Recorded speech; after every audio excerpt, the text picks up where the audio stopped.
আসসালামু আলাইকুম রহমতুল্লাহ।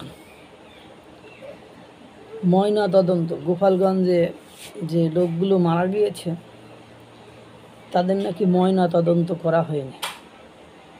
অন্য জায়গায় পুলিশ যেখানে ধরে নিয়ে এসে ময়না তদন্ত করে, তুলে নিয়ে এসে ময়না তদন্ত করে, আর গোপালগঞ্জের যারা মারা গিয়েছে তাদের আত্মীয় স্বজন একটা সাক্ষাৎকার দিয়েছে যে তাদের কোনো ময়না তদন্ত করা হয়নি।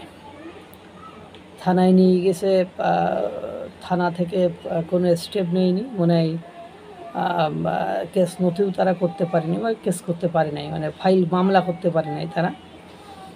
এরপরে হাসপাতালে নিয়ে গেছে।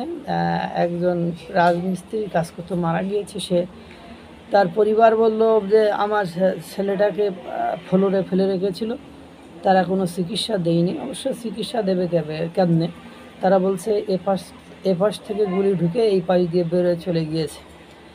তার মানে আপনার সেনাবাহিনীর কাছে কি অস্ত্র থাকে এটা আপনারা তো জানেন। রাবার বুলেট হলে চিকিৎসা দেবে, তো ওর কি চিকিৎসা দেবে যে পাশ থেকে ঢুকে এ পাশ থেকে বেরোয় চলে গিয়েছে?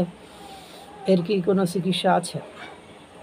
এবং অবাক করা কাণ্ড, কেন ময়না তদন্ত হলো না? এরা তো গেছে, থানায় গেছে ময়না তদন্ত করার জন্য, তারা ময়না তদন্ত করতে চেয়েছে, বা থানাতে তারা কেস ফাইল করতে চাইছে, কেস ফাইল হয় নাই। এবং হাসপাতাল কর্তৃপক্ষ আর কাছেও গেছে, কিন্তু তারাও ময়না তদন্তের জন্য তাদেরকে অ্যাকসেপ্ট করে নেয়। এবং হাসপাতাল কর্তৃপক্ষ সেটা স্বীকার করেছে যে চারজন বা যারা মারা গিয়েছে তারা সকলেই গুলিবিদ্ধ হয়েই মারা গিয়েছে। কোন দেশে আসিরে ভাই, ময়না তদন্তে এখন ক্যাসালে পড়ে গিয়েছে। তো এভাবে করে যদি চলতে থাকে, আর এভাবে যদি ইচ্ছা হইলেই পাখির মতো করে গুলি করি, মানে এই বৈষম্য বিরোধী ছাত্র আন্দোলনে মানে বিচার বহির্ভূত হত্যাকাণ্ড এখনও কেন হবে? কারণ বাংলাদেশকে তো তারা স্বাধীনই করেছে এই বৈষম্য দূর করার জন্য, এভাবে যাতে বিনা বিচারে আর কাউকে হত্যা না হতে হয়, বা বিনা বিচারে কাউকে যাতে আর জীবন না দিতে হয়। কিন্তু নিজেদের ক্ষেত্রে পোয়া 12 হয়ে গেল, বা নিজেদের প্রয়োজনে সেটা জায়েজ হয়ে গেল, হালাল হয়ে গেল। এটা তো জাতির জন্য কল্যাণকর নয়, মঙ্গলকর নয়।